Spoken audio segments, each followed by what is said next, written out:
The night Alara Vance was left to die on that Montana road, she made a choice that would either save her life or destroy it.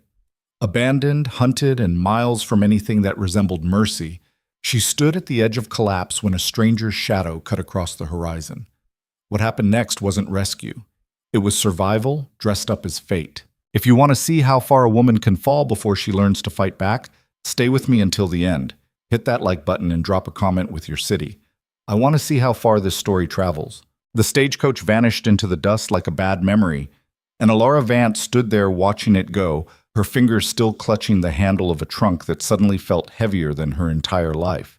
The driver hadn't even looked back, just cracked the whip, hollered something about schedule, and left her standing in the middle of nowhere with the kind of silence that made your bones ache. Montana stretched out in every direction, endless, indifferent, and turning cold. The sun was already sinking, bleeding orange into the horizon, and she could feel the temperature dropping with it. Her dress clung to her back, damp with sweat and road dust, and her boots were rubbed raw at the heels. She'd been traveling for 3 weeks. 3 weeks of cramped coaches, stale bread, and the constant weight of looking over her shoulder. And now this. She turned in a slow circle, scanning the landscape for anything. A farmhouse, a trail marker, smoke from a chimney. Nothing. Just scrub grass and distant mountains that looked like teeth against the sky. Her breathing came faster, shallow and tight, and she hated herself for the panic crawling up her throat. "Stop it," she whispered. "Just stop."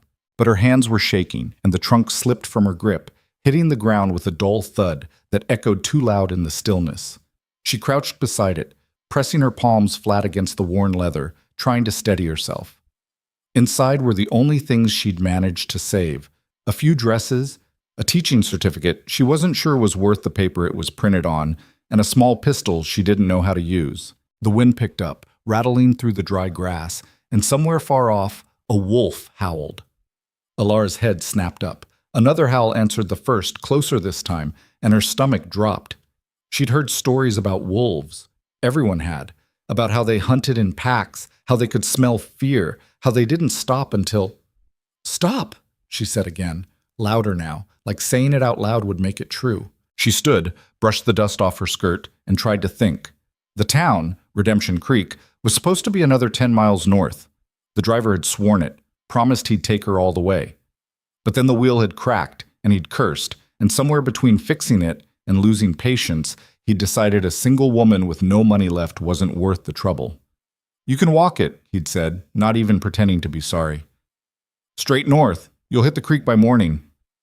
By morning. She looked at the sky again. Maybe an hour of daylight left. Maybe less. The wolves howled again, and this time she heard the rustling in the grass. Something moving, something circling. Her heart hammered against her ribs, and she reached for the trunk, fumbling with the latch. Her fingers were clumsy, stupid with fear, but she got it open and dug through the fabric until she found the pistol. It was small, cold, heavier than she remembered. She'd bought it in St. Louis from a man who'd asked too many questions and then stopped asking when she paid double. He'd shown her how to load it, how to aim, but standing there with the weight of it in her hand, she couldn't remember a damn thing. The rustling stopped. Alara froze, the pistol trembling in her grip, her eyes scanning the grass. Nothing moved. The wind died down, and the silence pressed in again, thick and suffocating. Then she saw them. 3 shadows, low to the ground, slipping through the scrub about 50 yards out. Wolves. Big ones. Their eyes caught the last of the sunlight, glowing pale and hungry. "No," she breathed. "No, no, no." She raised the pistol, trying to remember. Was it loaded? Had she loaded it?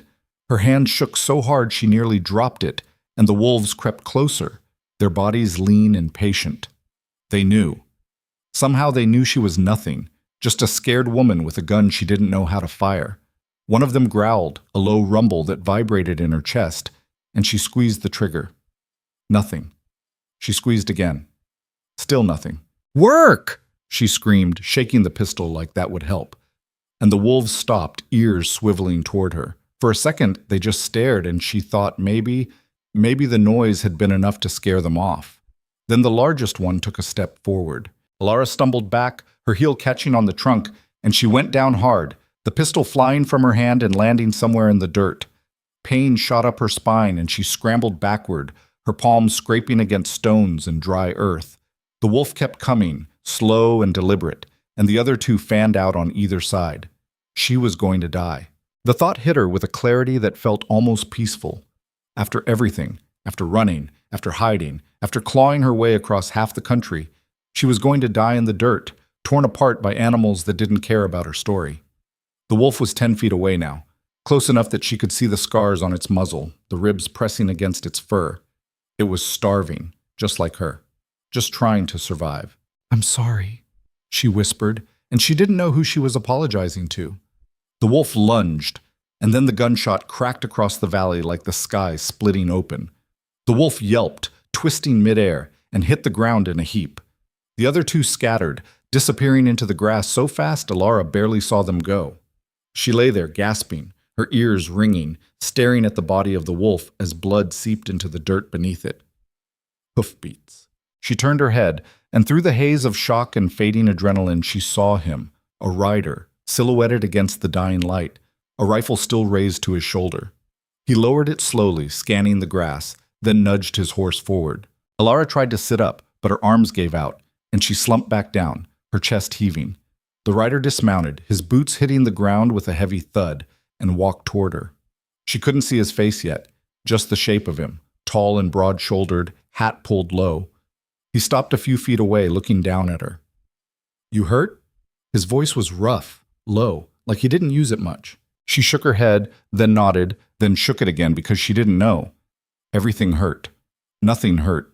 She couldn't tell anymore. He crouched down, close enough now that she could see his face, weathered, stubbled, with eyes that didn't give anything away. He looked her over, quick and clinical, then glanced at the dead wolf. "That yours?" He nodded toward the pistol lying a few feet away.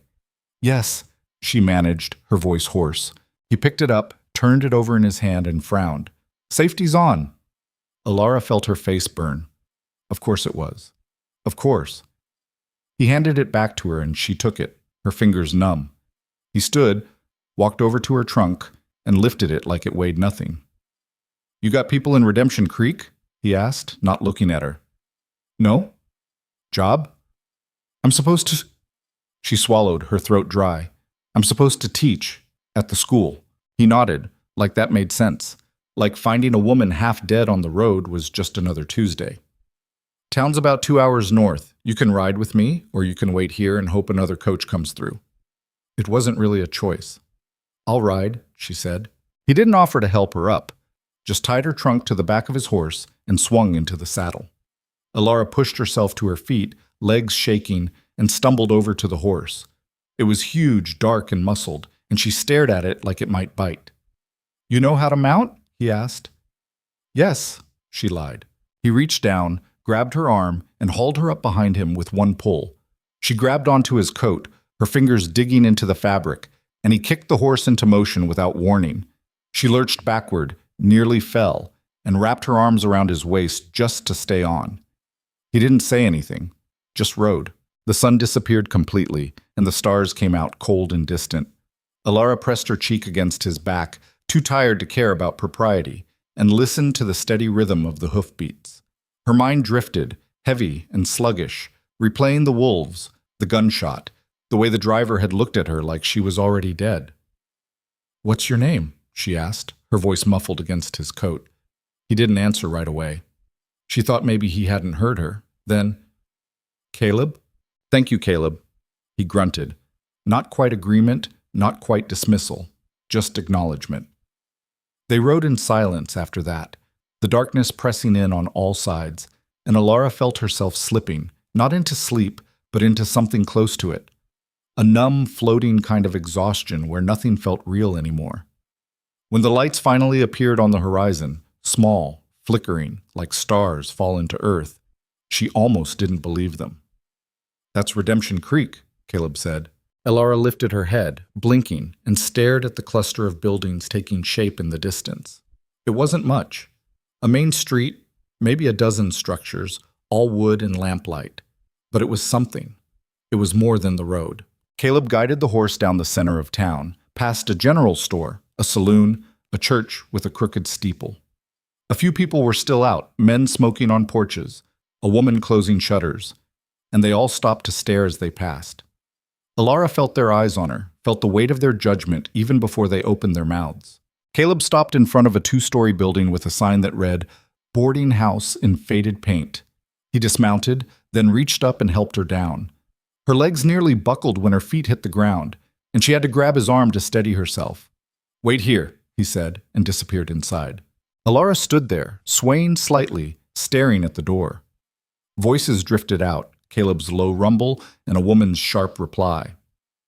Then the door swung open and a woman stepped out, tall and thin with graying hair pulled back in a severe bun. She looked Alara up and down, her lips pressed into a tight line. "You the new teacher?" she asked. "Yes, ma'am." The woman sniffed. "You look half dead." "I feel half dead." That earned her a flicker of something, maybe amusement, maybe respect. Hard to tell. "I'm Mrs. Calloway. I run the boarding house. Caleb says you need a room." "I do. I can pay." "Not tonight you can't. You can barely stand." Mrs. Calloway stepped aside, holding the door open. "Come on. I'll get you cleaned up and fed. We'll talk terms in the morning." Alara glanced back at Caleb, who was already untying her trunk from the horse. He didn't look at her, just worked in silence, methodical and detached. "Thank you," she said again, quieter this time. He nodded once, still not meeting her eyes, and carried the trunk inside. Mrs. Calloway led Alara up a narrow staircase to a small room at the end of the hall. It was plain, just a bed, a washstand, and a window that overlooked the street. But it was clean, the sheets were white, the floor didn't creak. "I'll bring up some water and soup," Mrs. Calloway said. "You get out of those clothes before you track half of Montana through my house." She left before Alara could respond, and the door clicked shut behind her. Alara stood there for a moment, staring at the bed, and then she started laughing. Quiet at first, then louder, until it turned into something that might have been crying if she'd had any tears left. She peeled off her dress, her fingers clumsy with the buttons, and let it fall to the floor in a filthy heap. Her chemise was stained with sweat and dust, her stockings torn, her hair a tangled mess. She looked like something dragged behind a wagon. A knock at the door, and Mrs. Calloway came back in with a basin of water and a bowl of soup. She set them on the washstand, gave Alara another long look, and said, "You running from something, girl?" Alara froze. "No. Don't lie to me. I've been running this place for 20 years. I know a runner when I see one." Alara met her eyes, and for a second she thought about telling the truth. About the man in St. Louis. About the forged marriage license. About the way he'd smiled when he locked her in that room and told her she belonged to him now. But she didn't. "I'm just here to teach," she said. Mrs. Calloway studied her for a long moment, then nodded. "All right, but whatever you're running from, it's got a way of catching up. You remember that." She left again, and Alara sank down onto the bed, the springs creaking under her weight. She picked up the soup, thin broth with a few chunks of potato, and ate it slowly, forcing herself to swallow even though her stomach felt like a clenched fist. When she finished, she washed her face and hands, scrubbing until her skin felt raw, and then she lay down on the bed, still in her chemise, and stared at the ceiling. She'd made it. Somehow, against everything, she'd made it. But as she closed her eyes and felt sleep pulling her under, Mrs. Calloway's words echoed in her head. "It's got a way of catching up." And somewhere, deep in the part of her that still remembered how to be afraid, Alara knew she was right. The next morning came too fast and too bright. Alara woke to sunlight streaming through the window and the sound of voices drifting up from the street below. For a second, she didn't know where she was, just felt the softness of the mattress beneath her and the clean smell of linen, and then it all came rushing back. Montana. Redemption Creek. Caleb. The wolves. She sat up, wincing at the ache in her back, and looked around the room. Someone had brought up her trunk and left it at the foot of the bed. On top of it was a folded dress, not hers, and a note written in neat, careful script. "Wear this until yours are cleaned. Breakfast downstairs. Don't be late. MC." Alara picked up the dress. It was simple, dark blue cotton, a little loose in the waist, but otherwise serviceable. She dressed quickly, braided her hair as best she could without a mirror, and headed downstairs. The dining room was small and crowded, filled with the smell of coffee and fried bacon. A handful of men sat at a long table, shoveling food into their mouths and talking in low voices. They all stopped when she walked in. Mrs. Calloway appeared from the kitchen, wiping her hands on her apron. "Sit. I'll bring you a plate." Elara slid into an empty chair at the end of the table, acutely aware of the eyes still on her. One of the men, older, with a thick gray beard, leaned back in his chair and grinned. "So you're the new school teacher," he said. "I am." "You look awful young." "I'm 23. Like I said, young." He laughed, and a couple of the other men chuckled along with him. "What brings a girl like you all the way out here? Thought teachers were supposed to be old maids with sticks up their—" "Frank!" Mrs. Calloway's voice cracked like a whip, and the man shut his mouth. "Eat your breakfast and leave the girl alone." Frank muttered something under his breath, but he turned back to his plate. Mrs. Calloway set a plate in front of Elara, eggs, bacon, toast, and poured her a cup of coffee. "Don't mind him," she said quietly. "He's harmless, just likes the sound of his own voice." Elara nodded, picking up her fork. The food was good, better than anything she'd eaten in weeks, and she ate quickly, barely tasting it. "School's just down the road," Mrs. Calloway continued. "Mayor Higgins will want to meet with you this morning. Make sure you're, suitable." Elara looked up. "Suitable?" "This is a small town, Miss Vance. People talk, and they're going to want to know who's teaching their children. I have credentials. A certificate from—" "That's not what I mean." Mrs. Calloway's eyes were sharp, knowing. "They're going to want to know if you're respectable, if you can be trusted." Elara set down her fork, her appetite gone. "I see. Do you?" Mrs. Calloway leaned in, her voice dropping. "Because if you've got secrets, girl, they're going to come out. Small towns don't keep secrets. They chew them up and spit them out for everyone to see." Elara met her gaze, steady and unflinching. "I don't have secrets. Everyone's got secrets." Mrs. Calloway straightened, her expression softening just a fraction. "Just make sure yours don't hurt anyone but you." She walked away back into the kitchen, and Elara sat there, the weight of those words settling over her like a heavy coat. After breakfast, she walked down the main street toward the school. It was a small building, white-painted wood with a bell tower and a set of steps leading up to the front door. A few children were already playing in the yard, boys chasing each other, girls sitting in the shade, and they all stopped to stare when she approached. "Good morning," Elara said, trying to smile. The children didn't respond, just stared.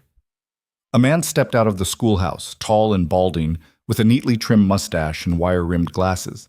He looked her over, his expression carefully neutral, and then extended his hand. "Miss Vance, I presume. I'm Mayor Higgins." She shook his hand. "Pleased to meet you. Walk with me." He gestured toward the side of the building, and she followed, her stomach nodding. They stopped in the shade of a cottonwood tree, out of earshot of the children. "I'll be frank with you, Miss Vance," Higgins said. "We've had trouble finding teachers willing to come this far west. The last one lasted 3 months before she ran off with a prospector. The one before that couldn't handle the winters. So when your application came through, we were hopeful." "I won't run off," Elara said. "Good. But I need to know, why here? Why Montana?" She'd prepared for this question, practiced the answer a dozen times on the stagecoach. "I wanted a fresh start, somewhere I could make a difference." It wasn't a lie.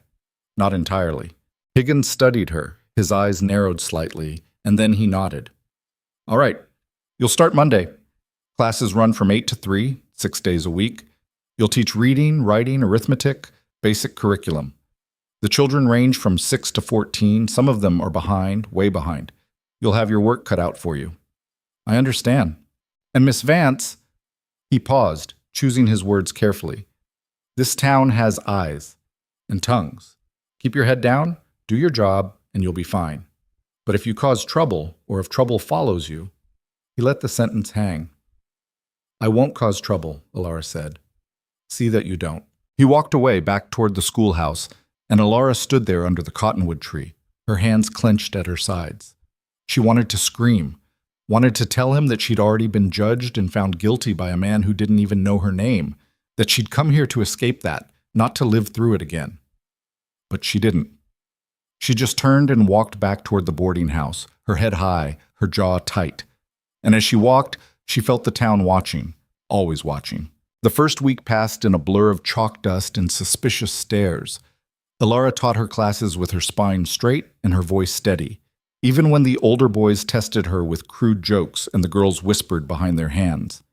She ignored the way parents lingered outside the schoolhouse after dismissal, watching through the windows like she might steal their children if they blinked. She smiled when Mayor Higgins stopped by, unannounced, to observe her lessons, his arms crossed, his expression giving nothing away. And at night, she lay awake in her room at the boarding house, listening to the wind rattle the shutters and wondering how long it would take before someone asked the question she couldn't answer. She saw Caleb twice in those first 7 days. Once from a distance, riding past the schoolhouse with another man, their heads bent in conversation. He didn't look her way.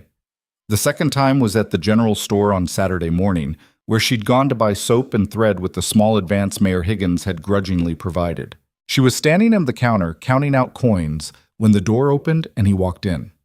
Their eyes met for half a second, and something flickered in his expression. Recognition, maybe, or just surprise. But then he looked away and moved toward the back of the store. Alara finished her transaction, gathered her parcels, and walked out into the bright morning sun, her heart doing something stupid and irregular in her chest.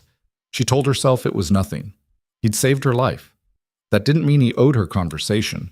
But when she reached the boarding house and climbed the stairs to her room, she found a bundle wrapped in brown paper sitting outside her door. Inside were 2 jars of preserves, a loaf of fresh bread, and a note in blocky handwriting. For the wolves. CR. She stood there holding the bread, staring at those 3 words, and felt something crack open inside her chest. Not gratitude, exactly. Something more complicated than that. Something that felt dangerously close to hope. By the end of the second week, the children started to soften. The younger ones stopped flinching when she called on them, and a girl named Sarah began staying after class to help clean the chalkboard. The older boys still pushed boundaries, but they did it with grins now instead of malice, like they were testing her the way they'd test anyone, not trying to break her. It was progress. Small, fragile, but real.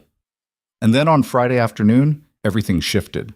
She was dismissing the class, reminding them about their reading assignments, when the door opened and a woman stepped inside.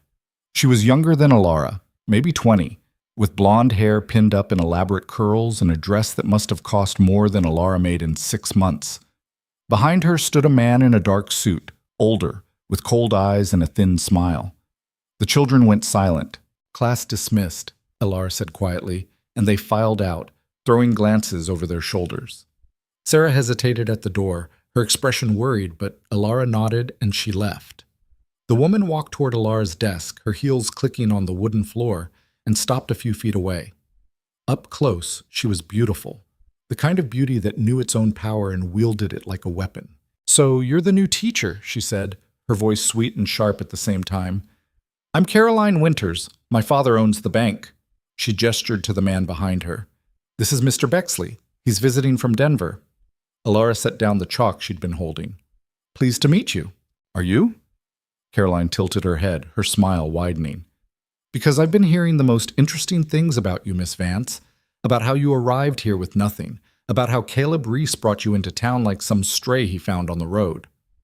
Alara's stomach tightened, but she kept her expression neutral.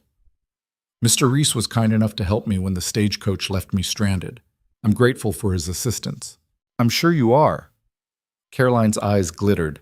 "But you should know, Caleb doesn't usually involve himself with strangers, especially not women. So people are wondering, what makes you so special?" "Nothing," Alara said flatly. "I needed help. He provided it, that's all." "Is it?" Caroline moved closer, and Alara caught the scent of expensive perfume. "Because it seems to me like you've made quite an impression. In just 2 weeks, you've managed to insert yourself into this town, into our school, into Miss Winters." Alara's voice came out harder than she intended. "If you have concerns about my teaching, I suggest you take them up with Mayor Higgins. Otherwise, I have work to do." Caroline's smile didn't falter, but something cold flashed in her eyes. "Of course. I wouldn't want to keep you." She turned to leave, then paused at the door. "Oh, and Miss Vance, a word of advice. Women like you, women with no family, no history, no roots, they don't last long out here. One wrong step and this town will chew you up and spit you out. You do well to remember that. She left, Mr. Bexley trailing behind her, and the door swung shut with a finality that made Alara's hands shake. She sank into her chair, her breath coming fast and shallow. Women like you. She'd heard variations of that phrase before. Knew what it meant. Knew the assumptions people made about women who traveled alone, who had no husband, no father, no man to vouch for them. She'd thought maybe here, in this remote corner of Montana, she could escape that.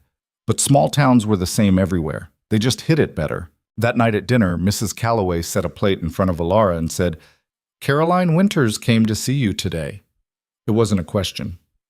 "She did," Alara said. "What did she want?" "To remind me of my place, I think," Mrs. Calloway snorted. "That girl's been running this town since she was 16. Her daddy lets her think she's in charge because it keeps her out of his hair. She doesn't like competition." "I'm not competing with anyone." "Doesn't matter. She sees you as a threat." Alara looked up, her fork halfway to her mouth. "Why would she see me as a threat?" Mrs. Calloway gave her a long, level look. "Because Caleb Reese hasn't looked at a woman twice in the 5 years I've known him. And then you show up, and suddenly he's bringing you into town, making sure you're settled, leaving bread at your door." "He did that out of decency," Alara interrupted. "Nothing more." "Maybe. But Caroline's had her eye on him since she was old enough to know what men were for, and she doesn't take kindly to being overlooked." Alara set down her fork, her appetite gone. "I'm not interested in Mr. Reese." "Doesn't matter what you're interested in. Matters what people think." "Then people need to mind their own business." Mrs. Calloway laughed, short and sharp. "Girl, you're living in a town with 200 people and nothing to do but gossip. Minding their own business is not in their nature." She walked away, leaving Alara sitting alone at the table, staring at her half-eaten meal and feeling the walls closing in. Sunday came, and with it, the expectation that she'd attend services. Alara dressed carefully, choosing the plainest dress she owned, and walked to the small church at the edge of town. It was already full when she arrived, families packed into the pews, children squirming, men nodding to each other. She slipped into a seat at the back, keeping her eyes down, and tried to ignore the whispers that followed her entrance. Halfway through the service, she felt someone sit down beside her. She glanced over and found Caleb, his hat in his hands, his expression unreadable. He didn't look at her, just stared straight ahead at the preacher, his jaw set. After the service, they filed out into the sunshine, and Alara started to walk away, but Caleb caught her arm. "Wait," he said. She stopped, surprised. "What is it?" He looked uncomfortable, like the words were stuck somewhere behind his teeth. "People are talking." "I know. It's going to get worse." "I know that too." He frowned, his hand dropping from her arm. "I didn't mean to cause you trouble." "You didn't cause anything. I'm the one who accepted your help." "Still!" He shifted his weight, glancing toward the church where Caroline Winters stood talking to a cluster of women. "You should probably keep your distance. From me, I mean." Alara felt something cold settle in her chest. "Is that what you want?" "It's not about what I want. It's about what's smart." "Smart," she repeated, the word bitter on her tongue. "Right. Wouldn't want to damage your reputation by being seen with the scandalous schoolteacher." His eyes snapped to hers, sharp and sudden. "That's not what I meant." "Then what did you mean?" He opened his mouth, closed it, then said, "Just be careful." And then he walked away, leaving her standing there in front of the church with everyone watching. That week, the whispers turned into questions. Parents started pulling Alara aside after class, asking where she was from, why she'd come west, whether she had family. She answered with half-truths and careful omissions, but she could see the doubt in their eyes, the suspicion. On Wednesday, Mayor Higgins stopped by again, this time with a ledger and a stern expression. "I've had some concerns raised," he said, sitting across from her desk after the children had left. "About your qualifications." Alara felt her stomach drop. "My certificate is legitimate. You can verify it with—" "It's not about the certificate." He tapped the ledger. "It's about your character. People want to know they can trust the woman teaching their children. And what exactly have they heard that makes them distrust me?" Higgins sighed, rubbing his temples. "You arrived here alone. No husband, no family. You've been seen with Caleb Reese, who's not exactly known for socializing. And Caroline Winters has been, vocal about her concerns. Caroline Winters is worried I'm after her man, Alara said bluntly. That's all this is. Maybe. But perception matters, Miss Vance. And right now the perception is that you're hiding something. Everyone's hiding something, she shot back. That doesn't make me unfit to teach. No, but it makes people nervous. He stood, closing the ledger. I'm not saying you need to leave. I'm saying you need to be more careful. Go to church. Attend town events. Let people see that you're respectable. I am respectable. Then act like it. He left, and Alara sat there in the empty classroom, her hands clenched so tight her nails bit into her palms. She wanted to scream, wanted to throw something, but instead she stood, smoothed her skirt, and walked back to the boarding house with her head high and her eyes burning. That night she couldn't sleep. She lay in bed, staring at the ceiling, listening to the wind and thinking about St. Louis, about the man who'd smiled at her across a dinner table and then locked her in a room, about the forged documents he'd waved in her face, claiming she'd signed them willingly, about the way he'd touched her hair and told her she belonged to him now. She'd escaped. Barely. Used the last of her savings to bribe a maid, slipped out a window and ran. Bought a ticket west under a false name and didn't stop running until the money ran out. And now she was here, in a town that didn't want her, teaching children whose parents thought she was a threat, trying to build a life out of nothing. A knock at her door jolted her upright. She grabbed the pistol from under her pillow, loaded now, safety off, and crept to the door. "Who is it?" she called. "Mrs. Calloway." Alara opened the door a crack. The older woman stood in the hallway holding a lamp, her expression grim. "You need to come downstairs," she said. "Why? What's wrong?" "Just come." Alara followed her down to the front parlor, where a man sat waiting. He was older, maybe 50, with thinning hair and a nervous energy that made him tap his fingers against his knee. He stood when she entered. "Miss Vance," he said.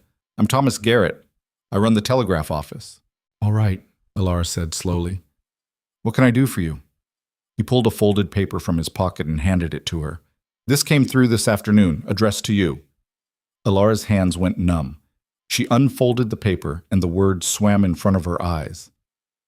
"Found you, coming soon, DM." The room tilted.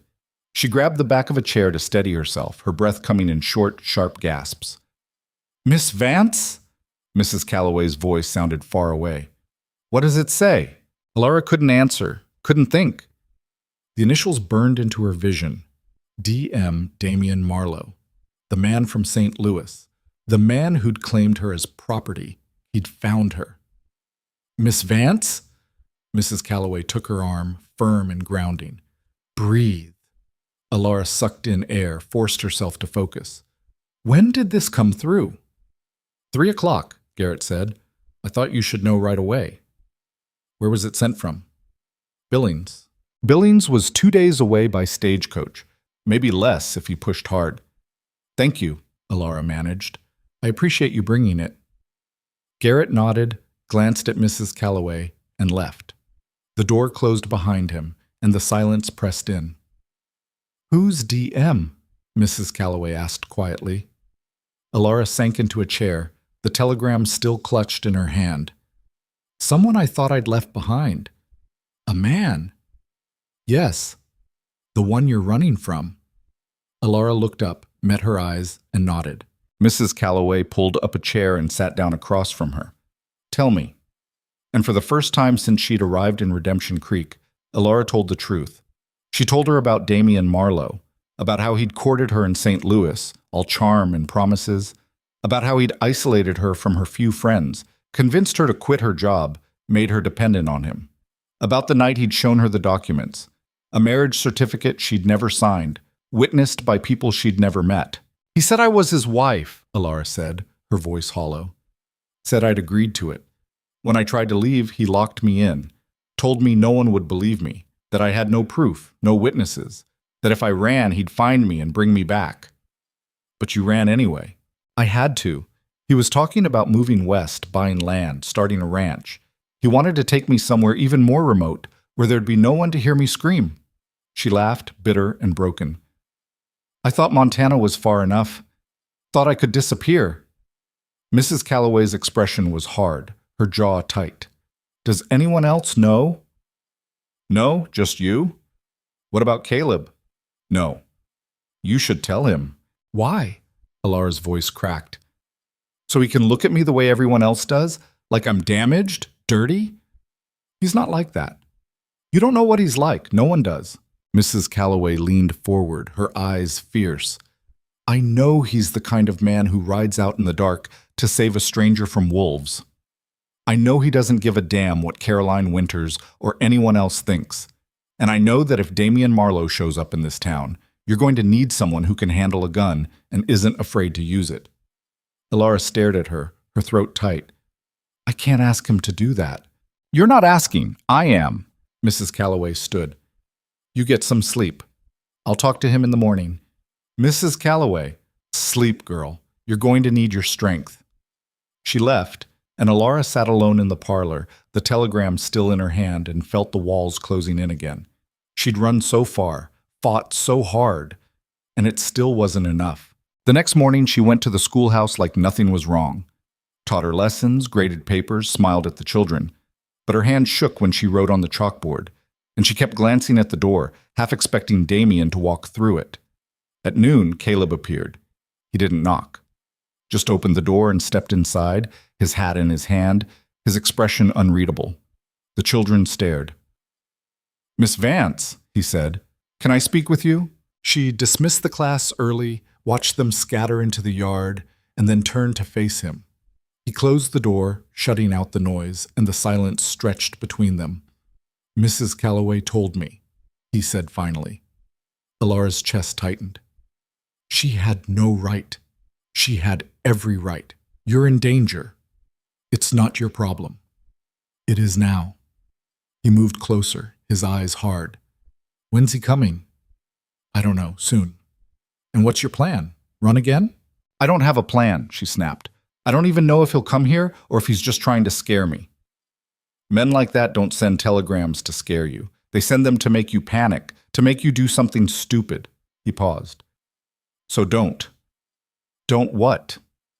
Don't run. Don't panic. Stay here. Alara laughed, sharp and humorless. And do what? Wait for him to drag me back to St. Louis? Or worse? No, you fight. Caleb's voice was low, steady, and something in it made her stop. You tell the truth. Get witnesses. Make it public. He can't take you if the whole town knows what he is. The whole town already thinks I'm a liar. Then change their minds. How? He looked at her for a long moment, and then he said, Let me help you. Alara felt something in her chest crack open. Why would you do that? Because it's the right thing to do. That's not a reason. It's the only one I've got. She stared at him, searching his face for some sign that he was lying, that this was pity or obligation or something else she couldn't name. But all she saw was steadiness, certainty. Okay, she said quietly. Okay. He nodded once, settled his hat back on his head, and walked out, leaving her standing in the empty schoolhouse with her heart pounding and the faintest, most fragile thread of hope weaving itself through her fear. 2 days crawled by like weeks. Alara taught her classes with one eye on the door and slept with the pistol under her pillow, listening to every creak of the floorboards, every gust of wind against the window. Caleb came by the schoolhouse each afternoon after dismissal, never saying much, just checking, making sure she was still there, still breathing. On the third day, Damian Marlowe rode into Redemption Creek.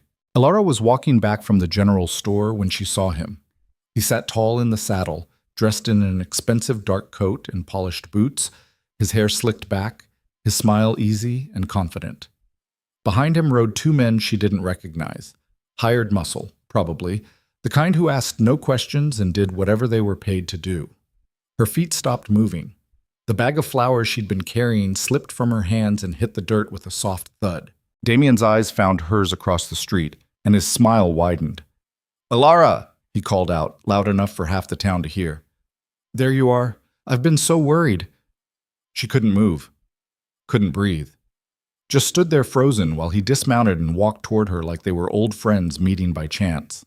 He stopped a few feet away, close enough that she could smell the pomade in his hair. You've led me on quite a chase, darling, all the way to Montana. He shook his head, his expression one of exaggerated concern. What were you thinking running off like that?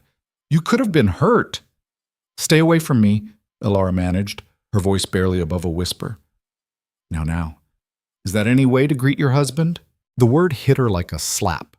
Around them, people had started to gather, shopkeepers stepping out onto porches, women pausing mid-conversation, children stopping their games. All eyes on them. I'm not your wife, Elara said, louder now. Damien reached into his coat and pulled out a folded document. This says otherwise, signed and witnessed, legal in every territory. He unfolded it, holding it up for anyone close enough to see. We were married in St. Louis 6 months ago. Poor thing had a spell, some kind of nervous condition, and ran off before I could get her proper care. That's a lie, Elara said, her voice shaking. I never signed that. I never agreed to anything. She's been unwell, Damien continued, addressing the crowd now, his tone sympathetic and calm. The doctor said she might have episodes, confusion, delusions. I've been searching for her ever since she disappeared. Mayor Higgins pushed through the gathering crowd, his face stern. What's going on here? Damien turned to him, extending his hand. Damien Marlowe, sir. I'm here to bring my wife home. Higgins ignored the hand, looking between Damien and Elara. Miss Vance? He's lying, Elara said, her hands balled into fists. I'm not his wife. That document is forged. I never signed it. Of course you did, darling. Damien's voice was gentle, patient, like he was talking to a child. You were upset after your father passed, not thinking clearly, but we made vows, before witnesses. What witnesses? Elara demanded. Name them. Damien gestured to the 2 men behind him. Mr. Garrett and Mr. Boone were kind enough to stand for us. The men nodded, their expressions blank and professional. They're lying too, Elara said, desperation creeping into her voice.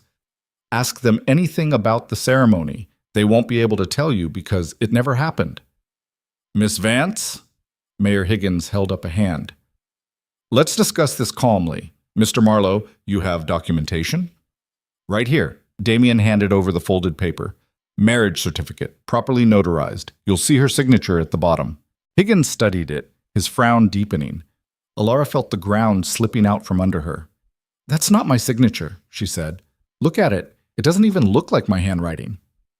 Funny thing about handwriting, Damien said smoothly, it changes when a person is under duress. Emotional strain can do that. This is insane, Elara shot back. You locked me in a room, told me I couldn't leave. That's not marriage. That's imprisonment. Damien's expression shifted just for a second, and she saw the coldness beneath the charm.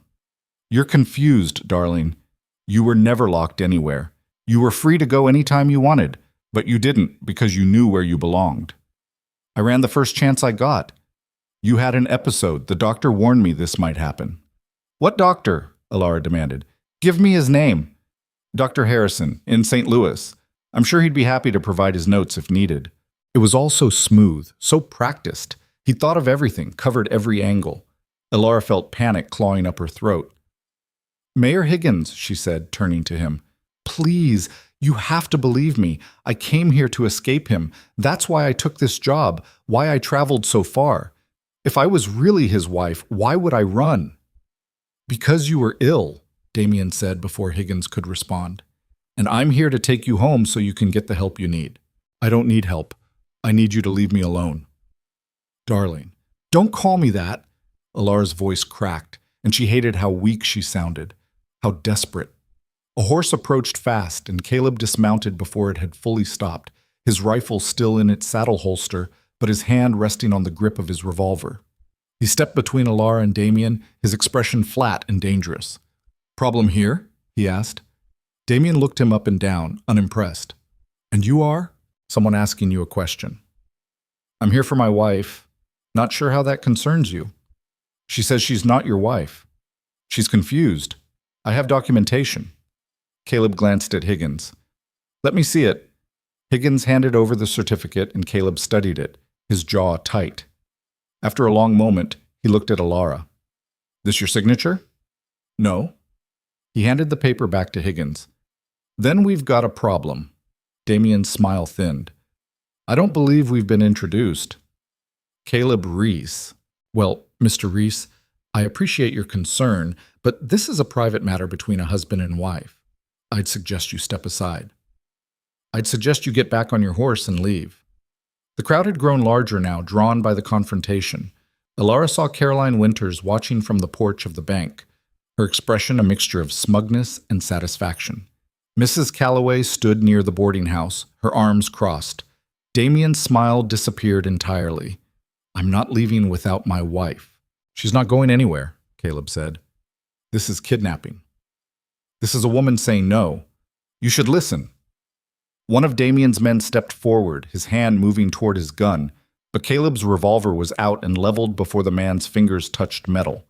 The crowd gasped, pulling back. Don't, Caleb said quietly. The man froze.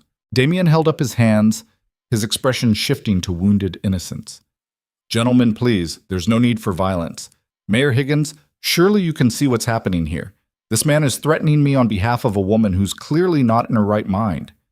Higgins looked tired. Old, like he wanted to be anywhere but here. Mr. Reese, lower your weapon. Caleb didn't move. Mr. Reese.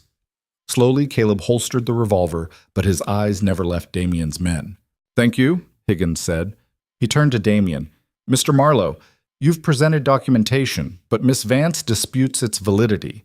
Until we can verify the facts, I'm going to have to ask you to leave her alone. Leave her alone? Damien's voice rose, incredulous. She's my wife. I have every legal right. Not in my town, you don't. Not until this gets sorted out properly. Sorted out? By who? You? Damien laughed, sharp and bitter. With all due respect, Mayor, this is a legal matter. That certificate is valid in any court in the country.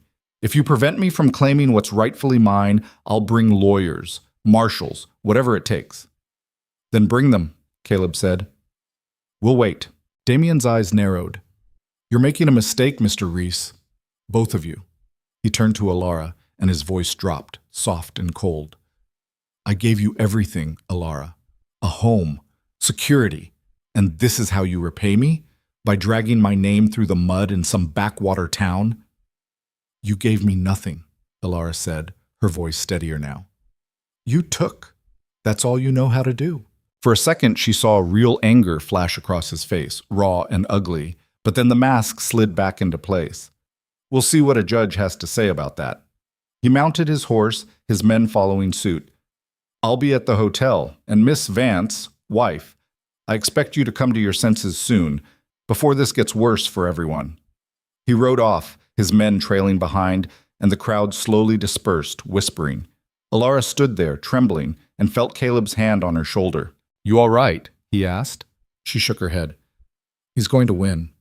You saw that paper. It looks real. Doesn't matter if it looks real. What matters is the truth. The truth doesn't always win. Not on its own, but you're not on your own. He glanced at Higgins.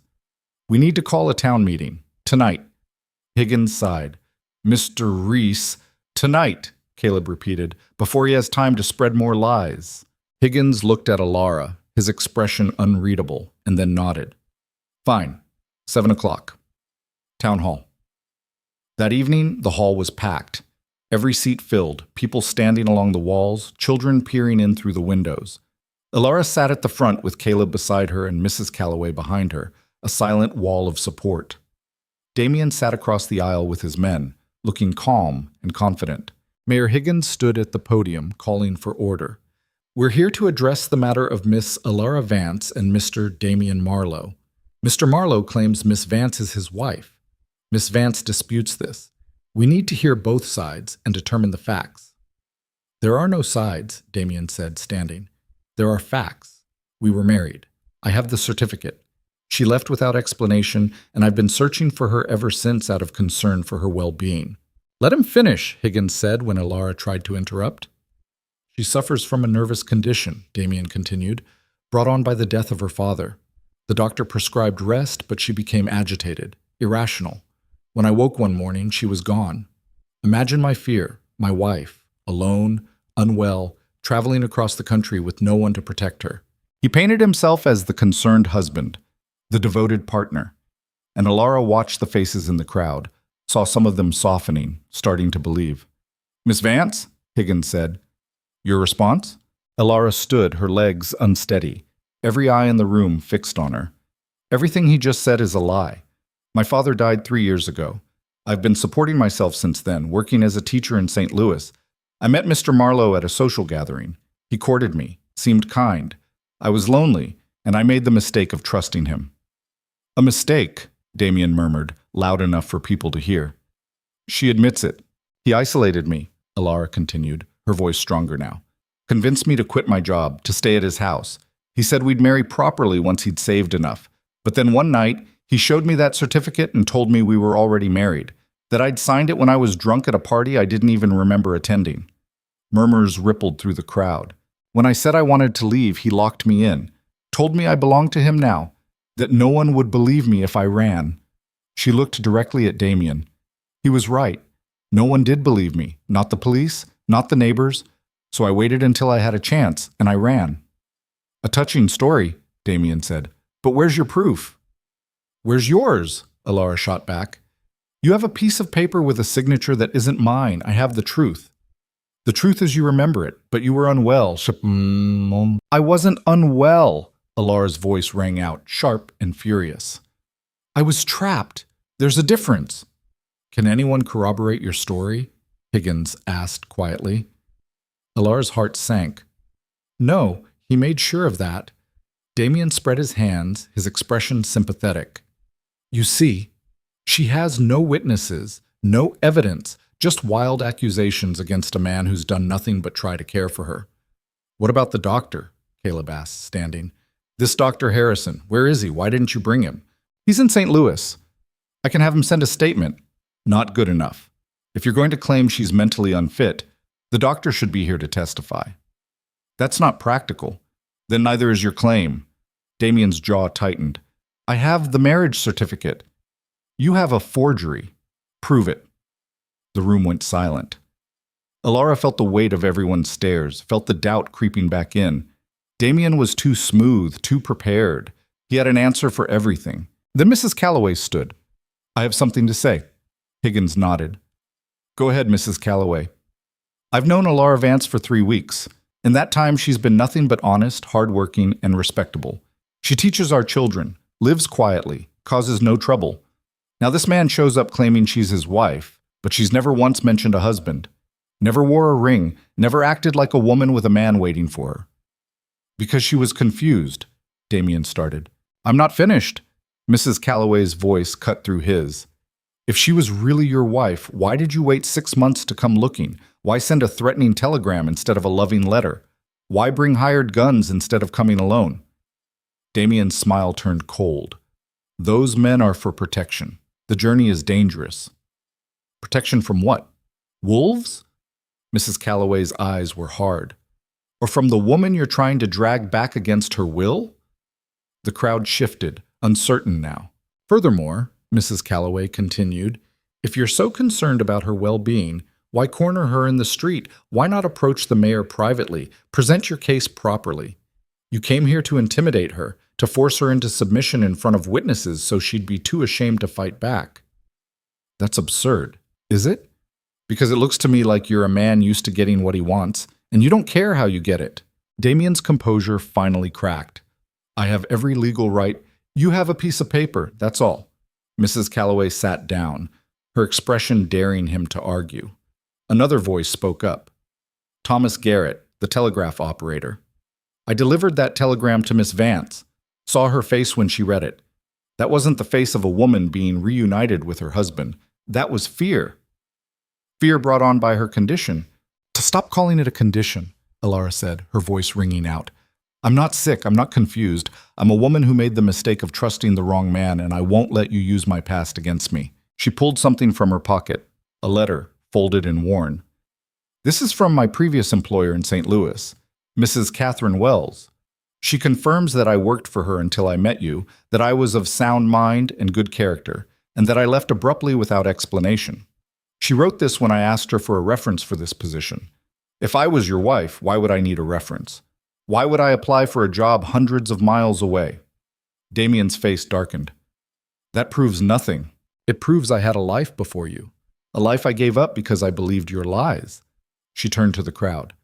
I know what you all think of me. I know you have questions about why I came here, why I'm alone. But I'm asking you to believe me now. I'm asking you to help me. The room was silent.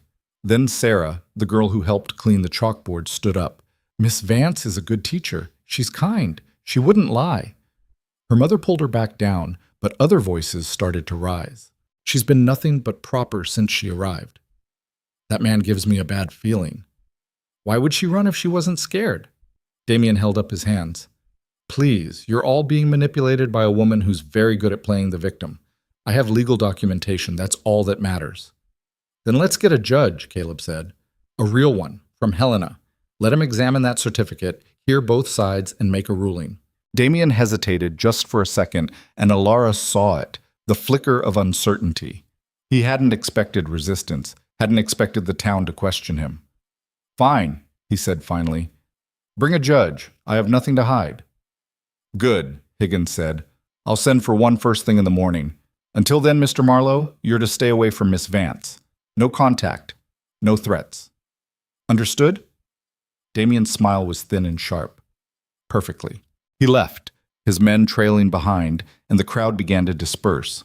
Alara sank into her chair, her hands shaking, and Caleb crouched beside her. You did good, he said quietly. He's going to win. You know that. Not if we find proof. There is no proof. He destroyed it all. Then we'll find another way. Alara looked at him, this man who barely knew her, who had no reason to fight her battles, and felt something break open in her chest. Why are you doing this? He was quiet for a long moment, and then he said, Because someone should have done it for you before, and they didn't. That night, Alara couldn't sleep. She paced her room, went over every detail, every lie Damien had told, trying to find a crack she could exploit. But he was too careful, too practiced. A soft knock at her door made her jump. She grabbed the pistol, approached carefully. It's me, Caleb's voice. She opened the door. He stood in the hallway, hat in hand, looking tired. What are you doing here? She whispered. Making sure you're all right, and thinking. He stepped inside, glancing around the small room. That certificate, the signatures, who witnessed it? Two men I'd never seen before. Damien said they were business associates. And the notary? I don't know. The seal looked real. Where in St. Louis was this supposed to have happened? Alara closed her eyes, trying to remember. He said it was at the county clerk's office, but I was never there. I'd remember. Would the clerk's office have a record? They should, but Damien probably bribed someone to backdate it. Caleb nodded slowly. What if we can prove you were somewhere else that day? Teaching, at church, anything. I don't even know what day he's claiming. He never told me. The certificate has a date. We can wire someone in St. Louis. See if anyone remembers where you were. Hope flickered, small and fragile. That could work. It's a start. He moved toward the door, then paused. He's going to fight dirty, Alara. You know that. I know. And people are going to believe him. Some already do. I know that too. But you're still going to fight. It wasn't a question, but she answered anyway. I don't have a choice. He nodded once, settled his hat on his head, and left. Alara stood at the window watching the dark street and made herself a promise. She'd fought to get here. She'd fight to stay. And if Damien Marlowe wanted to drag her back to St. Louis, he'd have to do it over her dead body. The telegram went out at dawn. Caleb composed it himself, short and direct, addressed to Mrs. Catherine Wells in St. Louis. He didn't tell Alara what he'd written, just said it was done and they'd have to wait. Waiting felt like drowning in slow motion. She went to the schoolhouse that morning because not going felt like admitting defeat. The children were subdued, their eyes curious and careful. They'd heard the adults talking, knew something was wrong but didn't understand what. Sarah approached her desk before class started, holding a small bouquet of wildflowers. My mama said to give you these, the girl said quietly. She said you looked like you needed something pretty. Alara took the flowers, her throat tight. Thank you. Tell her I said thank you. Sarah nodded and scurried back to her seat. It was a small thing, those flowers, but it cracked something open inside Alara's chest. Not everyone had turned against her. Not yet. The morning crawled by. She taught reading, corrected spelling, tried to focus on fractions, but her mind kept drifting to Damien, to what he was doing, planning. The judge wouldn't arrive for at least 3 days, maybe more. That gave him time to spread more lies, to turn more people against her, to tighten the noose. At noon, Mayor Higgins appeared at the schoolhouse door, his expression grim. "Miss Vance?" A word. She dismissed the children for lunch and followed him outside. He stood in the shade of the cottonwood tree, hands clasped behind his back. "Mr. Marlowe came to see me this morning," Higgins said. Alara's stomach dropped. "What did he want?" "He's threatening legal action. Says if you're not returned to him by week's end, he'll bring charges against the town for harboring a fugitive wife." "I'm not a fugitive. I'm not his wife." "I know what you've said, but he's got lawyers now. Real ones. From Billings. They're on their way." "Of course they are." Alara laughed, bitter and hollow. "He's got money. He can buy whatever he needs." "Miss Vance, what do you want me to do, Mayor? Give up? Let him take me?" Higgins sighed, looking older than his years. "I want you to understand what you're up against. This isn't just about the truth anymore. It's about the law. And the law doesn't always care about what's right. Then what good is it? It's what we have."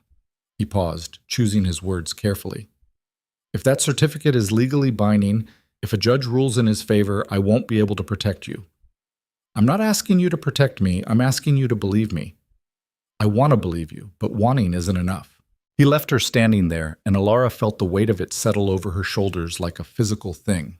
She went back inside, finished the day's lessons in a haze, and when the last child filed out, she sat at her desk and stared at the chalkboard until the words blurred together. Caleb found her there an hour later, the sun slanting low through the windows. "You planning to sleep here?" he asked from the doorway. She looked up, startled. "I was just thinking." "Thinking won't help. Action will." He stepped inside, closed the door. "I talked to some people, found out Damien's staying at the hotel, top floor. Bought out the whole level. His men are watching the stairs, the doors. He's not taking chances." "Good for him." "There's something else." Caleb pulled a folded paper from his pocket. "One of his men got drunk last night at the saloon, started bragging, said Damien's done this before." Alara's head snapped up. "What?" "Claims there was another woman, 2 years ago. Same story, courted her, married her with forged documents, kept her locked up until she tried to run. She didn't make it far. Fell off a cliff during the chase. Official ruling was accident, but the man seemed to think otherwise." Alara felt ice flood her veins. "He killed her. Can't prove it. But if it's true, it means he's desperate, and desperate men make mistakes. Or they get more dangerous." Caleb nodded slowly. "That too. Which is why you're not staying at the boarding house anymore." "What?" "My ranch is 10 miles out. You'll be safer there until the judge arrives." "I can't just leave. What about my classes?" "Classes can wait. Your life can't." "Caleb, this isn't a negotiation, Alara. That man has money, lawyers, and no conscience. If he decides to take you by force, there's only so much I can do in town with witnesses watching. Out at the ranch, I can actually protect you." She wanted to argue, wanted to insist she could handle herself, but the memory of that telegram, the coldness in Damien's eyes, the casual way he'd threatened her in front of everyone, it all crashed over her, and she realized Caleb was right. "Okay," she said quietly. "When do we leave?" "Now." They rode out as the sun set, Alara's few belongings packed in a single bag tied to the back of Caleb's horse. Mrs. Calloway had protested, briefly, then helped her pack in grim silence. She pressed a small derringer into Alara's hand as they left. "Just in case," she said. "You know how to use it?" Alara nodded. She'd learned. The ride to the ranch was quiet, the landscape turning purple and gold in the fading light. Alara sat behind Caleb, her arms around his waist, and tried not to think about what came next. Tried not to imagine Damien's face when he discovered she was gone. The ranch was smaller than she'd expected. A sturdy house, a barn, a corral with a few horses. Simple but well kept. Caleb dismounted and helped her down, then led her inside. It was clean, sparse. A table, a few chairs, a fireplace, 2 doors leading to what she assumed were bedrooms. "You can take the back room," Caleb said, lighting a lamp. I'll be in the front. Anyone comes up the road, I'll know. Thank you, Alara said, and meant it.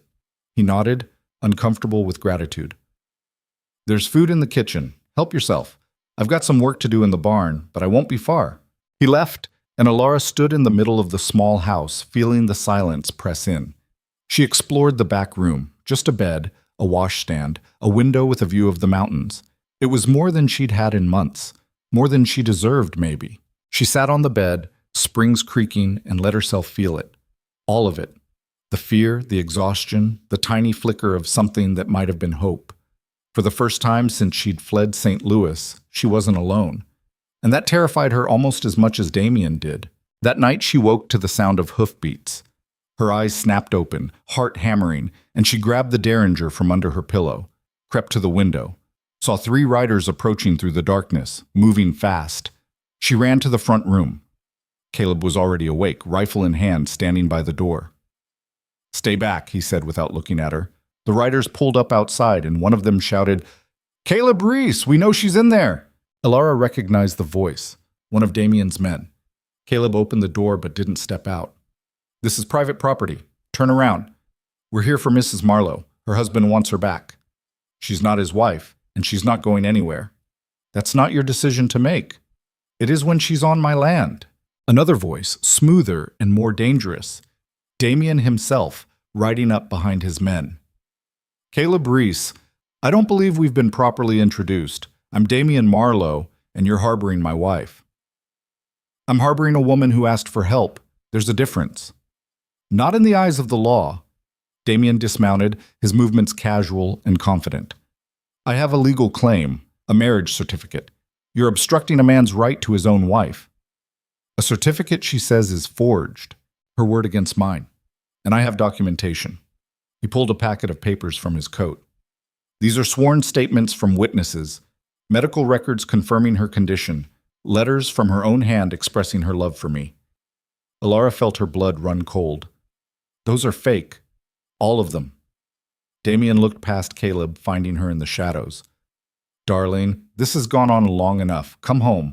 I forgive you for running. We can forget all this unpleasantness." "I'd rather die." His expression hardened. "That can be arranged." Caleb's rifle came up, leveled at Damien's chest. "Get off my property." Damien didn't flinch. "Shoot me, and you'll hang. I have witnesses. My men will testify that you fired without provocation. And I'll testify that you threatened a woman's life on my land. Let's see who the jury believes." For a long moment, no one moved. The wind rattled through the dry grass, and somewhere far off, a coyote howled. Then Damien smiled. "Very well. But understand this, Mr. Reese. I'm not leaving Montana without her, and when the judge arrives, he'll see what you've done. Kidnapping, interference, harboring a fugitive.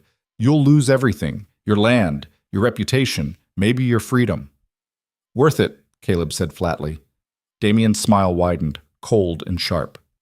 "We'll see." He mounted his horse and rode off, his men following, and Caleb stood in the doorway until they disappeared into the darkness. Then he closed the door, locked it, and turned to Alara. "You all right?" She was shaking. "He's going to kill me. Or you, or both of us." "Not if we're smart." "Smart doesn't matter when he has lawyers and money and—" "Alara," Caleb's voice cut through her panic. "Look at me." She did. "He's scared," Caleb said. "That's why he's pushing so hard. If he was confident, he'd wait for the judge. But he's not waiting. He's trying to force your hand. That means he knows something we don't. Or he's afraid we'll find it." "Find what?" "Proof. That certificate, those statements. If they're fake, there's a trail. Someone made them. Someone got paid. And people who get paid for illegal work don't usually keep quiet forever." "How do we find them?" "We start with the telegraph operator, Thomas Garrett. He sent that message for Damien when he arrived. Maybe he sent others." Hope flickered. "You think he'll tell us?" "If we ask nicely." The next morning, Caleb rode into town alone. Alara wanted to go, but he refused. Too dangerous. She paced the ranch house, cleaned things that didn't need cleaning, and watched the road through the window until her eyes ached. He returned near dusk, his expression unreadable. "Well?" she asked the second he stepped inside. "Thomas talked. Took some convincing, but he talked." Caleb set his hat on the table. Damien's been sending telegrams, lots of them, to St. Louis, Billings, Helena, some to lawyers, some to people Thomas didn't recognize. What did they say? Thomas wouldn't tell me the contents, said it was privileged, but he did say one of them went to a notary in St. Louis, a man named Horace Finch. Elara's breath caught. I know that name. He's the one whose seal is on the certificate. Then we send him a telegram, ask him to verify when and where the marriage took place. Damien probably paid him off. Maybe. But if we can get him to contradict himself even a little, it's something. They sent the telegram that evening using a different operator in the next town over, asked for confirmation of the marriage date, location, and whether Elara Vance had been present. Then they waited. 2 days passed. The judge was expected tomorrow. Elara barely slept, barely ate. Caleb kept watch, his rifle always within reach, and at night she could hear him moving through the house, checking doors and windows. On the third morning, a rider came. Not Damien's men, a courier from the telegraph office carrying a response. Caleb ripped it open, read it, and his expression shifted. What does it say? Elara demanded. He handed it to her. No record of marriage to Elara Vance. Never notarized such document. Seal appears forged. H. Finch. Elara's hands shook. He's denying it. More than that, he's saying the seal is fake. That's a felony. If we can prove Damien commissioned it, we can't prove that. He's too careful. But it's a crack. A small one, but it's there. Caleb folded the telegram and tucked it into his pocket. The judge arrives this afternoon. We present this. Let Damien try to explain it. They rode into town together, arriving just as the judge's stagecoach pulled up in front of the town hall. Judge William Carver was a stern man in his 60s, with silver hair and a face that looked like it had forgotten how to smile. He listened to Mayor Higgins's summary with no expression, then announced the hearing would begin at 2 o'clock. The town hall filled fast. Every seat taken, people standing in the aisles. Elara sat at the front with Caleb beside her, Mrs. Calloway behind her, and a few others who'd spoken up at the town meeting. Across the aisle, Damien sat with his lawyers, 3 men in expensive suits with hard eyes and briefcases full of documents. Judge Carver banged his gavel. This is a hearing to determine the validity of a marriage claim between Damien Marlowe and Elara Vance. Mr. Marlowe, present your case. Damien's lead lawyer stood, a tall man with a voice like gravel. Your Honor, the facts are simple. Mr. Marlowe and Miss Vance were married 6 months ago in St. Louis. We have the certificate properly signed and notarized. We have witness statements confirming the ceremony. We have letters from Miss Vance herself expressing her affection for Mr. Marlowe. He laid out the documents one by one, and Elara felt her stomach twist. They looked real. So real. Furthermore, the lawyer continued, we have medical records from Dr. Harrison confirming that Miss Vance suffers from a nervous disorder that causes episodes of confusion and irrational behavior. Her flight to Montana was one such episode. Mr. Marlowe has been searching for her out of genuine concern for her well-being. Miss Vance, Judge Carver said, your response? Elara stood, her legs trembling. Every document they've presented is a forgery. I never married Mr. Marlowe. I never signed that certificate. Those letters aren't mine. That doctor doesn't exist, or if he does, I've never met him. Do you have proof of these claims? Elara pulled out the telegram from Horace Finch.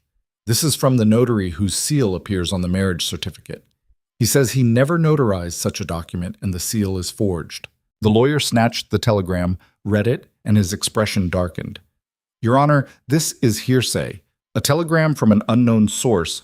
The source is named, Caleb interjected. Horace Finch, licensed notary in St. Louis. Easily verified. We'll verify it, the lawyer said smoothly. But until we do, this proves nothing. Judge Carver studied the telegram, then looked at Damien. Mr. Marlowe, did you commission a forged notary seal? Of course not, Your Honor. I have no idea why this man would lie, but I assure you that certificate is genuine. Then you won't mind if we send for Horace Finch to testify in person. Damien hesitated, just for a second. That could take weeks. Then it takes weeks. I'm not ruling on a case this serious without all the facts. Your Honor, the lawyer interjected, Mr. Marlowe has been separated from his wife for 6 months. Surely you can't expect him to wait weeks more. I can and I will. This hearing is adjourned until Mr. Finch can be brought here to testify. In the meantime, Miss Vance is to remain free and unmolested. Mr. Marlowe, you and your men are to keep your distance. Any contact with Miss Vance will be considered contempt of court. Understood? Damien's face went rigid. Understood. The gavel banged and the room erupted in whispers. Alara sank into her chair, her breath coming in short gasps. It wasn't over, but it wasn't lost either. Damien stood, his eyes finding hers across the room, and mouthed two words: "You'll pay." That night, back at the ranch, Alara sat on the porch steps and stared at the stars. Caleb joined her, 2 cups of coffee in hand. He sat beside her, close but not touching, and handed her a cup. "You did good today," he said. "I didn't do anything. You did. That telegram was your idea. You remembered the name." They sat in silence, drinking coffee, listening to the night sounds. Finally, Alara said, "What if Finch doesn't come? What if Damien pays him off? Then we find another way." "There might not be another way. There's always another way." She looked at him, this man who'd become her unexpected ally, and asked the question she'd been afraid to ask.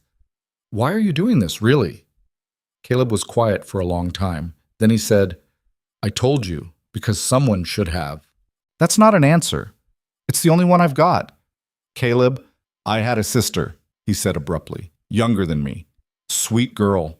Trusted everyone. Met a man when she was 19. He courted her, promised her the world, and then he took her to Denver. Married her. We didn't hear from her for a year. When we finally got word, it was from a sheriff saying she'd died. Fell down the stairs, they said. Accident." Alara's chest tightened. "It wasn't an accident." "No. But there was no proof. Just a husband who cried at the funeral and a closed coffin." He stared out at the dark landscape. "I've spent 10 years wishing I'd done something, asked more questions, insisted on seeing her. Anything.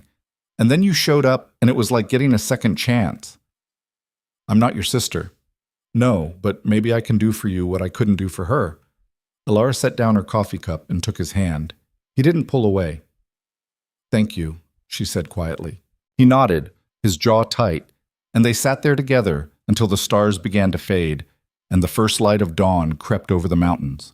A week later, Horace Finch arrived in Redemption Creek, escorted by a federal marshal. He was a small, nervous man who looked like he'd rather be anywhere else. The hearing reconvened, the town hall packed again, and Judge Carver called Finch to the stand. "Mr. Finch," the judge said, "do you recognize this document?" He showed him the marriage certificate. Finch adjusted his glasses, studied it, and nodded. "I recognize my seal, but I didn't notarize this." "Are you certain?" "Positive. I keep meticulous records.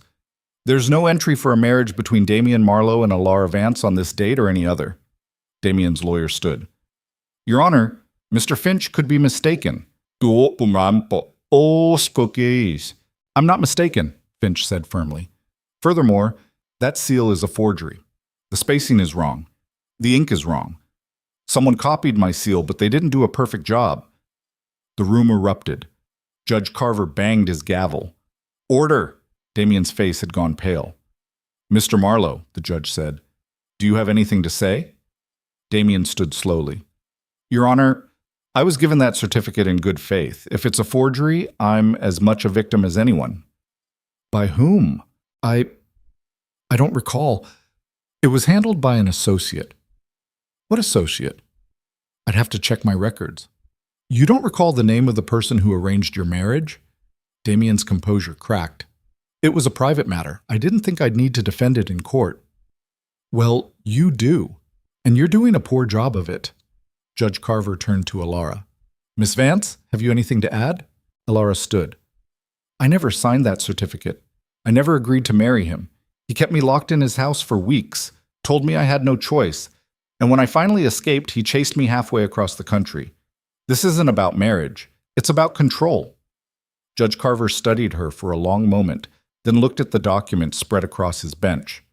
Finally, he spoke. "Based on the testimony of Horace Finch and the lack of credible evidence supporting Mr. Marlowe's claim, I rule that the marriage certificate presented is a forgery and therefore invalid. Miss Alara Vance is not and has never been the legal wife of Damien Marlowe. This case is dismissed." The gavel banged, and the room exploded in noise. Alara's legs gave out, and she sank into her chair, shaking. Caleb's hand found her shoulder, steady and solid. Across the aisle, Damien stood frozen, his face a mask of rage. Then he turned and walked out, his lawyers scrambling to follow. It was over. Alara sat there, numb and disbelieving, while people congratulated her, while Mrs. Calloway hugged her, while Sarah brought her more wildflowers. She heard it all through a haze, like she was underwater. And then, finally, she looked at Caleb. "It's over," she whispered. "It's over," he confirmed. She started to cry. Not from sadness, but from relief so overwhelming it felt like drowning. Caleb pulled her into his arms, and she buried her face in his chest and sobbed while the town celebrated around them. Damien Marlowe left Redemption Creek that night, escorted to the town line by the marshal and warned never to return. His men went with him, and the expensive rooms at the hotel sat empty. Alara stood on the porch of the boarding house and watched them go, Caleb beside her, and felt something she hadn't felt in months. Freedom. Not just from Damien, from fear, from running, from the weight of being someone else's property. She was free. And for the first time in her life, she had no idea what came next. But she was ready to find out. The first week after Damien left felt like learning to walk again. Alara went through the motions, taught her classes, graded papers, smiled when people congratulated her. But inside, she was still braced for impact, still waiting for him to come back, still listening for hoofbeats in the night. Caleb noticed. He always noticed.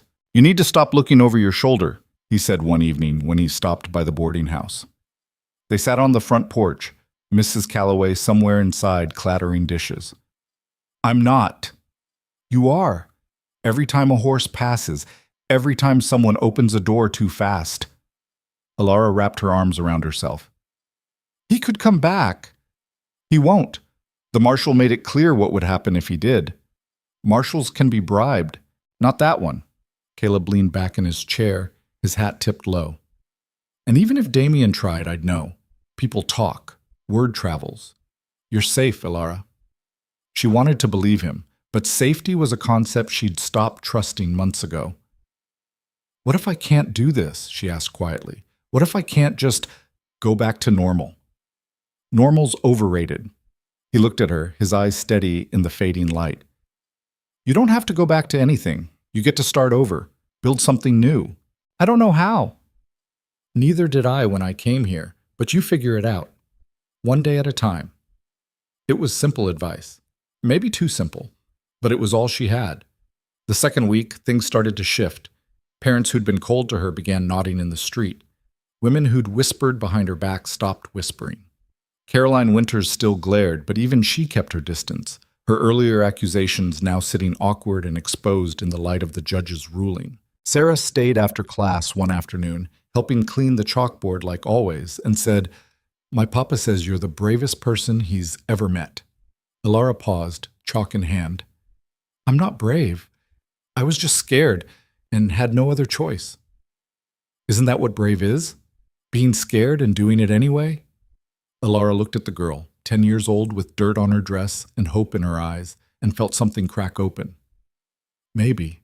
I never thought of it that way." "Well, you should." Sarah finished wiping the board and grinned. "Because you're my hero." She ran out before Alara could respond, and Alara stood there alone in the classroom, staring at the clean chalkboard, and let herself feel it. Not pride, exactly, but something close, something that felt like the beginning of healing. That night, she wrote a letter to Mrs. Catherine Wells in St. Louis, thanked her for the reference, for believing in her when no one else did, and told her she was safe now. Free. She didn't mention Damien by name, didn't need to. Mrs. Wells would understand. By the third week, Alara realized she'd stopped checking the road, stopped flinching at loud noises. The fear was still there, tucked away in the corners of her mind, but it wasn't controlling her anymore. She was learning to live around it. Caleb came by less frequently now, giving her space, but when he did, the conversations felt different, lighter, less about survival and more about everything else. He told her about his ranch, about the horses he was training, about the winter coming and how brutal it could get. She told him about the students, about Sarah's progress in reading, about the way the mountains looked at sunset. One evening, he brought her a book. Old, leather-bound, pages yellowed with age. Found this in my sister's things, he said, handing it to her. Thought you might like it. It was poetry. Romantic, optimistic, the kind of thing young girls read and dreamed over. Alara opened it carefully, saw the name written inside in careful script. Margaret Reese. Your sister, she said quietly. Yeah, she loved that book. Read it so many times the spine cracked. He looked away, his jaw tight. I kept it after she died. Didn't know what else to do with it. But I think she'd want someone to read it, someone who'd appreciate it. Alara traced her fingers over the name. Are you sure? I'm sure. She looked up at him, this man who'd saved her without asking for anything in return, and realized she didn't know how to thank him, didn't know if words existed for what he'd done. Caleb, don't, he said softly. You don't owe me anything. You never did. I know, but I want to say it anyway. She took a breath. Thank you. For believing me when no one else did. For fighting when I didn't think I could. For giving me a reason to keep going. He looked uncomfortable, like gratitude was a language he didn't speak. You would have kept going anyway. You're stronger than you think. I'm not strong. I'm just stubborn. Same thing, most days. She laughed, and it felt good, real, like something she'd forgotten how to do. A month passed. The leaves turned gold and red, the air grew crisp, and Redemption Creek settled into its autumn rhythms. Alara's classroom became a place of warmth and learning, the children responding to her with trust instead of suspicion. Parents stopped questioning her credentials and started asking her advice on books, on lessons, on how to help their children read. Mayor Higgins stopped by one Friday afternoon, his expression less stern than usual. Miss Vance, he said, I owe you an apology. Alara looked up from the papers she was grading. For what? For doubting you, for not standing up for you sooner. He shifted his weight, uncomfortable. This town can be hard on outsiders, especially women. I should have done better. You did what you thought was right. That's all anyone can do. Still, you deserved better. He paused. The school board met last night. They want to offer you a permanent contract, not just for this year, for as long as you want to stay. Alara felt her throat tighten. Permanent. With a raise, even. Not much, but it's something. He smiled, small and genuine. You've earned it. She didn't trust herself to speak, so she just nodded. Higgins tipped his hat and left, and Alara sat there in the empty classroom, holding the stack of ungraded papers, and felt the weight of permanence settle over her. She had a job, a place, a future. Things she'd stopped believing she could have. That evening, she walked to Caleb's ranch. She'd been out there a few times since the trial, always at his invitation, always feeling like a guest. But this time felt different. This time, she had something to say. He was in the corral when she arrived, working with a young mare, speaking to her in low, patient tones. He looked up when Alara approached, surprise flickering across his face. Something wrong? He asked. No, I just wanted to talk. He gentled the mare, tied her lead, and climbed over the fence. They walked to the porch and sat on the steps, the sun sinking low and painting everything orange. Mayor Higgins offered me a permanent contract, Alara said. Caleb's expression didn't change, but something in his eyes shifted. That's good. You deserve it. I said yes. Good. I'm staying in Redemption Creek for as long as they'll have me. They'll have you as long as you want to stay. He looked at her. Is that what you want? Alara thought about it. About the classroom, the students, the mountain scenes she saw every morning, about Mrs. Calloway's gruff kindness and Sarah's wildflowers, about the way this place had started to feel less like a hiding spot and more like home. Yeah, she said. I think it is. Caleb nodded, and they sat in comfortable silence, watching the sun disappear behind the peaks. What about you? Alara asked. What do you want? He was quiet for a long time. Then he said, I want to stop living like I'm waiting for something to go wrong. Is that what you've been doing? Since my sister died. Yeah. Just going through the motions, working the ranch, keeping my head down, not letting anyone get too close. He glanced at her. And then you showed up and ruined your peace and quiet. Something like that. His mouth quirked, almost a smile. but I don't mind. Elara felt her heart do something complicated in her chest. Caleb, I'm not good with words, he interrupted. Never have been. But I need you to know, I didn't help you because I felt sorry for you. I helped you because when I saw you on that road, scared and alone, I saw someone worth fighting for. And I was right. She stared at him, her breath caught somewhere between her lungs and her throat. You're one of the strongest people I've ever met, he continued. And I don't mean that in some flowery way. I mean you took everything life threw at you and you didn't break. You bent, sure, but you didn't break. That's rare. I felt broken, Elara whispered. Feeling it and being it are different things. He looked away, his jaw working. What I'm trying to say, badly, is that if you want to stay here, on the ranch I mean, not just in town, you'd be welcome. Not as a guest, as a partner. Elara's heart stuttered. A partner. In whatever way you want that to mean. If you just need a place to live, fine. If you want to help with the horses, fine. If you want something more... He stopped, cleared his throat. I'm not asking you to marry me or anything. I know you've had enough of men making demands. I'm just saying the door's open. No pressure, no expectations. She looked at him, this quiet man who'd fought for her without asking for anything, who'd given her space to heal, who understood that freedom meant having choices, not obligations. Can I think about it? She asked. Take all the time you need. Winter came hard and fast that year. Snow piled high, the wind howled, and the town hunkered down to wait it out. Elara stayed at the boarding house, teaching when the weather allowed, reading Margaret's poetry by lamplight when it didn't. She thought about Caleb's offer, about what partnership meant, about whether she was ready. She visited the ranch when the roads were passable, helping with chores, learning about horses, sitting by the fire and talking about everything and nothing. Caleb never pushed, never asked if she'd made a decision, just let her be. One night in January, after a particularly brutal storm, Elara sat in her room and realized something. She wasn't thinking about Damien anymore, wasn't looking over her shoulder, wasn't waiting for the other shoe to drop. She was just living, planning lessons, worrying about whether Sarah would pass her arithmetic test, wondering if the mare Caleb was training would ever trust a saddle. Normal things, small things, the kind of things she'd stopped believing she could have. She wrote Caleb a letter that night, short and simple. I want to be your partner, in all the ways that means. E. She gave it to him the next time he came to town, watched his face as he read it, and saw the smile that broke across his features like sunrise. You sure? He asked. I'm sure. It won't be easy. Ranch life is hard work. I know. And people will talk. Let them. He folded the letter carefully, tucked it into his pocket, and said, When do you want to start? How about spring, after the school year ends? Spring it is. Spring came slowly, melting the snow inch by stubborn inch. Elara finished the school year to applause from the students and their parents. The school board offered her another contract, and she accepted with the condition that she'd be living outside town. They agreed without hesitation. She moved to the ranch in May, her trunk once again containing everything she owned. But this time she wasn't running. She was choosing.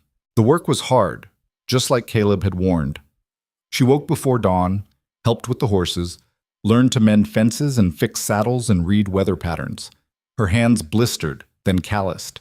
Her back ached, but she loved it, loved the simplicity of it, the honesty, the way the work demanded everything and gave back peace. Caleb taught her to ride properly, to rope, to shoot straight. They worked side by side, their partnership falling into an easy rhythm. Some nights they talked for hours. Other nights they sat in comfortable silence. And slowly, carefully, something deeper took root between them. It wasn't romance, not in the storybook sense. It was quieter than that. More solid, built on trust and respect and the shared understanding of what it meant to survive. One evening in late summer, they sat on the porch watching the sunset, and Caleb said, You ever think about getting married? For real, I mean. Elara considered it. Sometimes, but not the way most people do it. What way do you do it? With choice, with respect, with someone who sees me as an equal, not property. She looked at him. Why do you ask? Just curious? He paused. Would you ever want to? With me? Her heart did that complicated thing again. Are you asking? Not yet. Just testing the waters. She smiled. Test away. They married in the fall, a small ceremony with just a handful of witnesses. Mrs. Calloway stood up for Alara, tears streaming down her weathered face. Mayor Higgins officiated. Sarah threw wildflowers. It wasn't grand or elaborate, but it was real, legal, done on her terms. Alara signed her name on the certificate with her own hand, watched Caleb sign his, and felt the weight of it. Not the weight of ownership, but the weight of commitment freely given. That winter, she started teaching again, riding into town 3 days a week to work with the children. The other days she spent on the ranch, working with Caleb, building their life together piece by careful piece. Years passed. The ranch grew. They bought more land, more horses, built a larger barn, a better house. Alara's classroom expanded, more students enrolling, parents trusting her with their children's futures. And then, one spring morning 5 years after she'd first arrived in Redemption Creek, Alara discovered she was pregnant. The news terrified her. She'd never thought about children, never imagined herself as a mother. But Caleb's face when she told him, the pure, uncomplicated joy, made her think maybe she could do this. Maybe they could. Their daughter was born in December during the first big snow. They named her Margaret, after Caleb's sister, and Alara held her tiny, screaming body and felt something shift inside her chest. Not just love, though there was plenty of that, but a fierce, protective determination. This child would never know what it felt like to be owned, to be controlled, to be anything less than free. 2 years later, a son. Then another daughter. The house filled with noise and chaos and laughter, and Alara learned to navigate motherhood the same way she'd learned everything else, by doing it imperfectly and refusing to give up. Sarah, now a young woman herself, came to help sometimes, playing with the children and talking about her own dreams of becoming a teacher. Mrs. Calloway visited often, her sharp edges softened by age and grandmotherly affection. The town that had once judged Alara now embraced her, their former suspicions replaced by respect. One evening, nearly 8 years after that first terrifying night on the road, Alara stood on the porch of the ranch house, watching her children play in the yard. Margaret, 6 now, was teaching her younger brother to rope a fence post. The baby, barely walking, toddled after them in determined circles. Caleb came up behind her, slipped his arm around her waist. "You ever think about that night?" he asked. "When I found you on the road?" "Sometimes." "What do you think about?" Alara watched her children, their laughter carrying on the wind. "I think about how scared I was, how sure I was that I wouldn't make it. And then I think about everything that came after. Regret any of it? Not a single day." She leaned into him. "Even the hard parts. Especially the hard parts. They made me who I am." He kissed the top of her head, and they stood there together, watching their life unfold in front of them.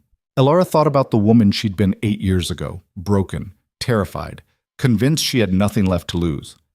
That woman wouldn't recognize her now, wouldn't believe that the scared girl running from monsters could become this, a teacher, a wife, a mother, a woman who'd built her own life on her own terms. She hadn't been saved. Caleb had helped, yes, given her a fighting chance, but the rest? The healing, the rebuilding, the courage to stay instead of run? That had been her. All her.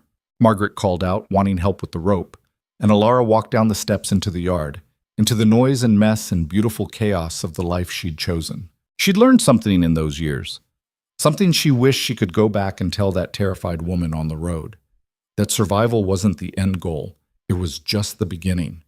The real work came after, building a life worth surviving for, learning to trust again, to hope again, to believe that the future could be better than the past. It wasn't easy. Some days it was hard as hell, but it was hers. Every messy, imperfect, hard-won piece of it. And that made all the difference.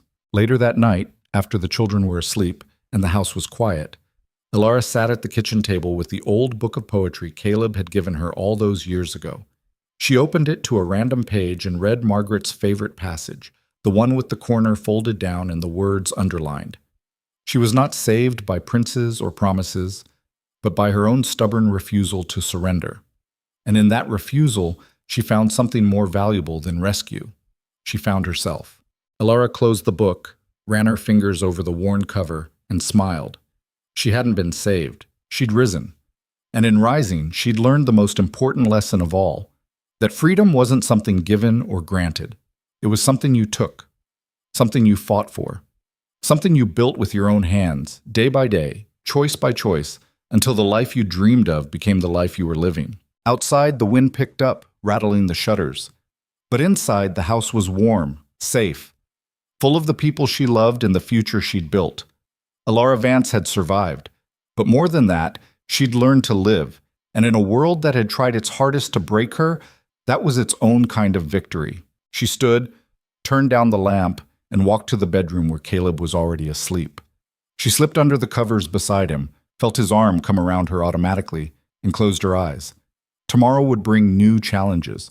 Horses to train, children to teach, a life to maintain.